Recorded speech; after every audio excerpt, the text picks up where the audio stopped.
Who are you?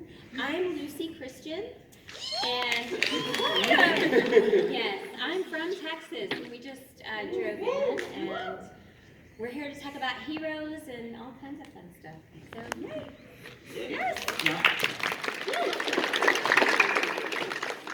I'm sorry, we completely interrupted you talking about. Oh, that's the end. Oh, okay. I think my best tip is literally just shut up. Like, don't say anything until everything feels better. I drink a lot of water. From what I've heard, everyone says different things, but you're not supposed to drink either cold or hot water. Like, very, room tempered water is, temperature water is the best. And then, yeah, just wait it out. And don't try to push through if it feels bad. Never do that. Yes. I do that. We all do. Oh, yeah, because I did. Don't do that, okay? It's not good for you. Do as we say, not as we do. Yes. I did what you did, apparently. I did everything wrong. Thank you. Thank you very much. Thank you. Excuse me. Hi, my name is Sarah. I'm not a voiceover artist, but I am a vocal performer. And recently I went to a symposium that was all about the health of the voice artist. And it was very interesting, and there were a lot of panelists, and doctors and voice teachers, and a lot of what they said was about a lot of professional voice workers in the classical singing field and just the general speaking field don't actually know that much about the larynx and the chords and all of the the technical muscles and what's in your throat, and also that there's a big stigma against especially in the classical field, and I don't know if this is true of the speaking field, but there's a stigma against actual vocal injuries, that if you come up with a polyp or a node, that suddenly it's kind of oh, that person gave themselves nodes, and it's and a lot of classical singers have trouble, you kind of keep it on the down low, because then you think, oh, if someone hears that I have got nodes, then they're going to think that I'm not doing things correctly, that I'm not speaking well, when really, I mean, those things just kind of happen. It's not so much a, an if as a when. And so I guess my question is do you feel that that's kind of true of the voiceover community as well, or if that's just kind of a opera singer thing, or? I would agree there's probably a degree of sort of just undereducation across the board. It's not something you really talk much about unless, the closest thing you might get is a speech class or a singing course, and even then they're not going to dive into nodules and everything. Yeah, it is a shame that it's stigmatized, because the worst thing for a nodule is to ignore it and just keep going. So yeah, I think it's just a benefit across the board for people to learn more about their instrument. Every famous musical instrument player knows the ins and outs of their instrument like no other. They're an expert, and I think we should strive to do the same.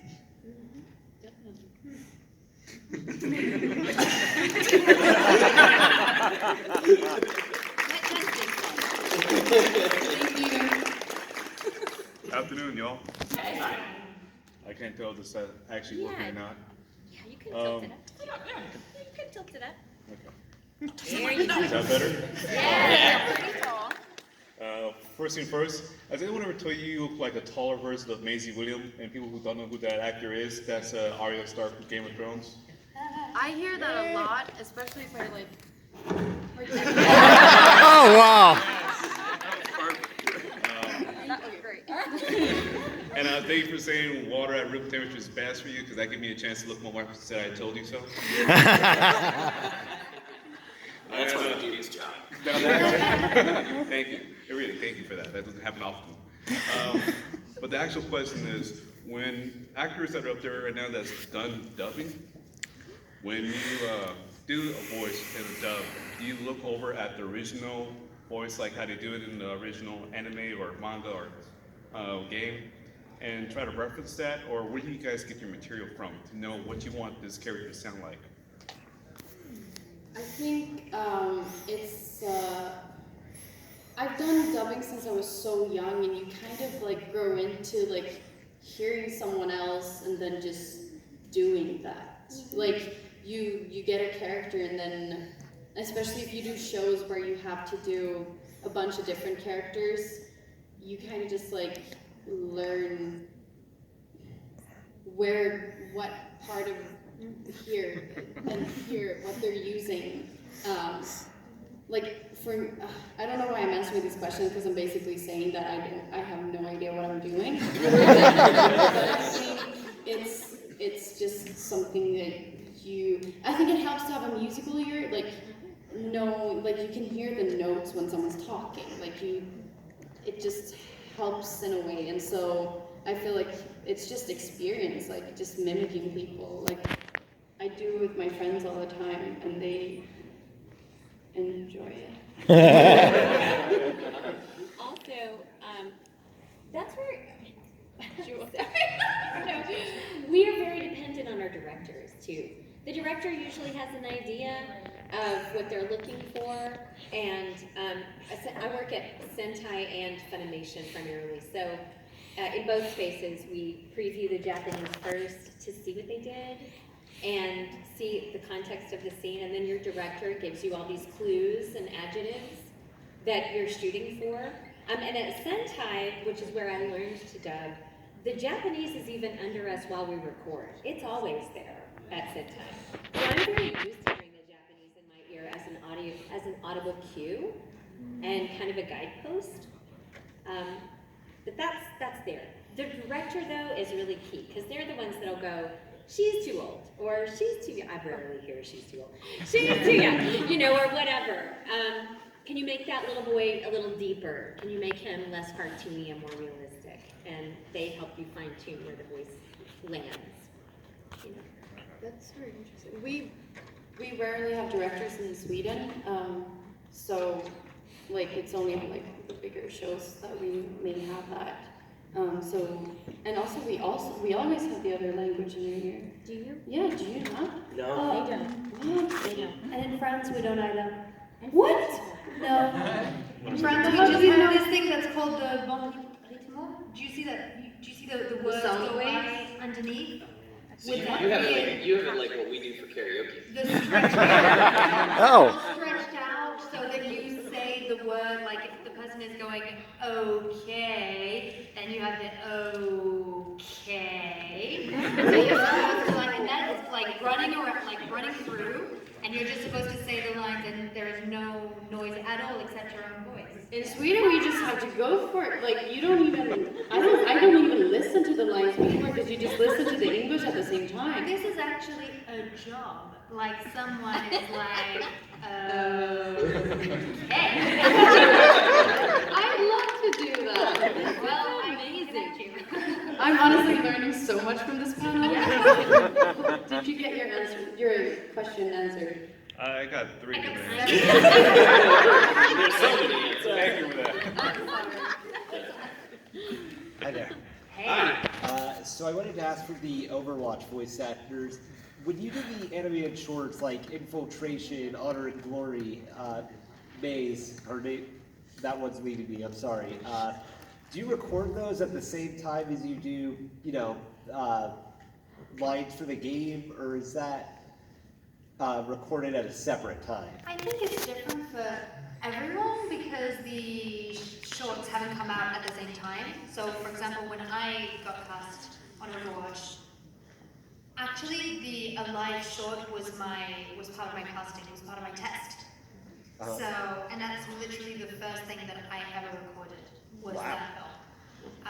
And then I went on to do the game, kind of like in follow-up sessions. But most people have been doing all of the lines, and then suddenly, the animation is coming up, and so they have to do it then. So I don't know about you guys. I was not the voice of Brigida in Honor and Glory, so I have nothing to say.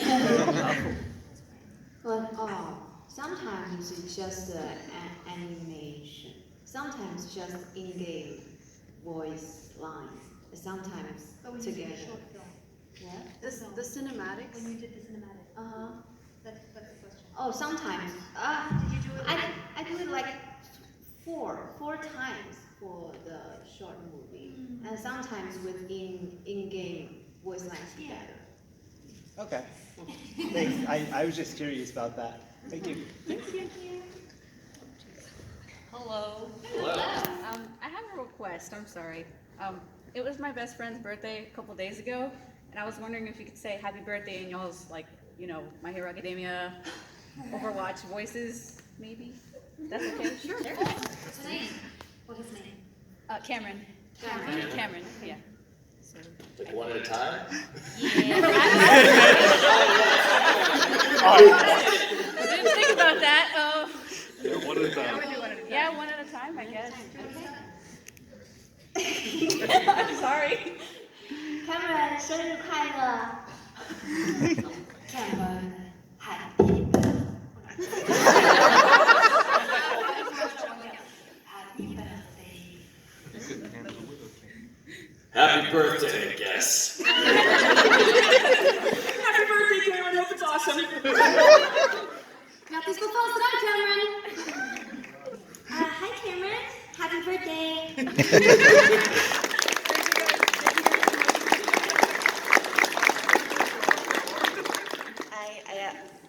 Well, this is my second question, but I just gotta get this out of the way. Lucy, I love Pre-Tier so much. And I also enjoyed Princess Tutu. Oh, my first favorite.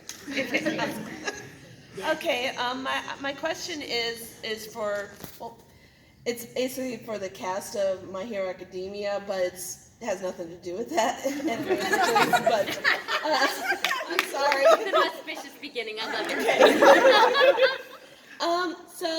I know that you two recently took up the mantle of voicing Yue and Toya from Cardcaptor Sakura, and I know that you recently got the role of Hiro from Fruits Basket.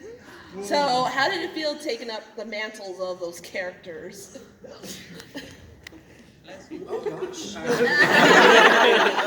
Of course, it's super humbling. Like, Cardcaptors was a show that I was passingly familiar with as a kid, but so much had changed in their localization compared to the dub that I worked on. Like, my name was Julian back then, I think. It's nice to tell these stories again and help them reach wider audiences and get more folks engaged, while also, being honorable of the history behind it. I just think it's really awesome.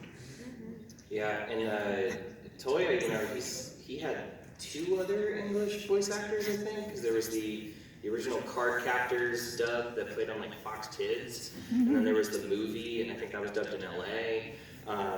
So it's really intimidating to take on a role that other people have played, because you know that there's already a fan community out there that believes like, and in that case there were 2. So it was something.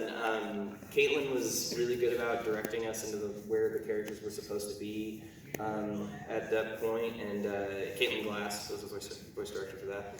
And I, like Justin, I'm not immensely familiar with the original series, but a friend of mine is, and she told me everything. Like I knew everything. I understood, like I then understood why Toya's always at different jobs, and like this whole thing with like he had a power and like and lost it, and all these sorts of deep spoilers for a 20-year-old show. But there was a lot to unpack in that, and you hope in those cases that you're being true to what the character is supposed to be in those moments. I was ecstatic to get to be in Fruits Basket. What a wonderful show. And I missed the boat the first time around. So, but I'm a huge Laura Bailey fan, and I mean, everybody in that show is so great. So when Caitlin asked me to read for Hiro, I was just like, really? I mean, really? And I loved it because she goes, oh, you'll love him. He is such a turd. I was like, awesome, thank you. But he is. He's just wonderfully bratty and great. And I I feel really lucky to be a part of such a show that so many people have great, warm feelings for. It's just such a special series. Okay. Also, Justin, I loved you as I also love you as Mitarai in Danganronpa 3. Thank you. Thank you. That boy didn't deserve any of that. It didn't traumatize you, did it?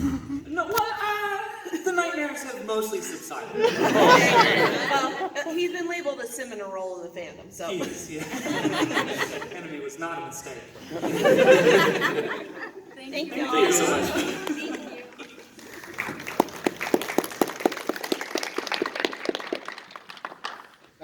Hello, my name is Stefan.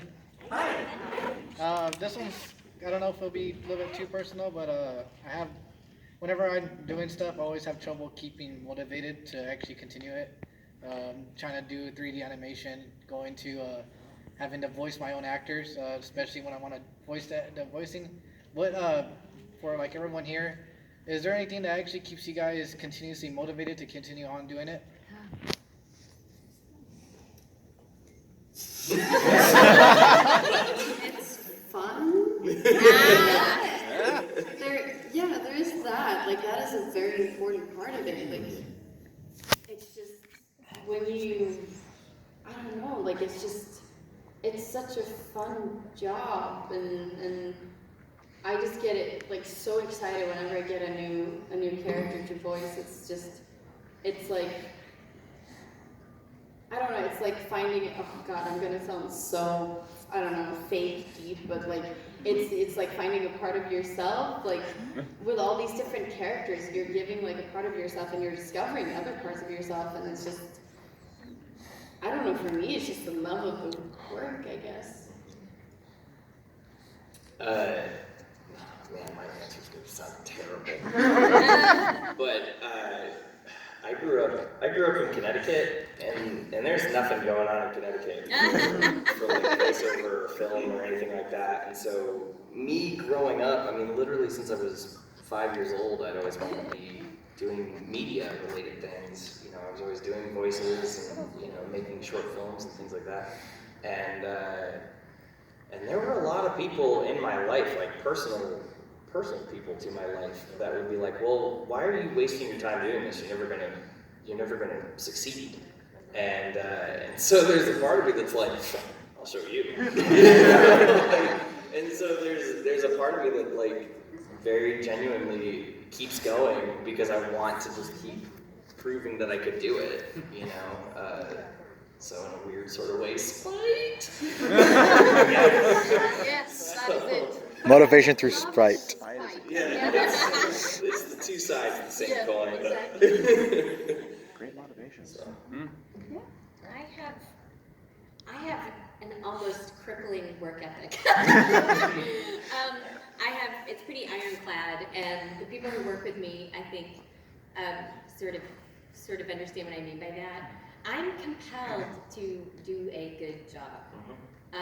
And I'm compelled to want the people who I work with to think well of me. And it makes me very, in all of the different things that I do, anime and audiobooks and whatever it is, it makes me very, I have my own internal critic who is constantly kind of pushing me to do better all the time. She can be tough. I'm trying to get a handle on that. Yeah, I mean, I guess it's just, the love of the work. I mean, in a weird way, I've never even considered, I do many different things, but I've never considered like, oh, do I really want to do this today? I don't know, it's just become such a big part of my life. Discovering human beings through these characters, and sometimes these characters are on a TV show, and sometimes these characters are like, I'm picturing them in a booth, and sometimes I'm writing about them as I write, and it's just, it's the best way I've found to discover people in the most meticulous way possible, and that is my passion, and that's why, as long as that will be the best way to do that, that's what I'll do. Yes, I love my job because I'm kind of a quiet person in real life. I don't talk much and I always follow the rules. And when I'm voice acting for in cartoons and video games, that's the only chance for me to be crazy. So,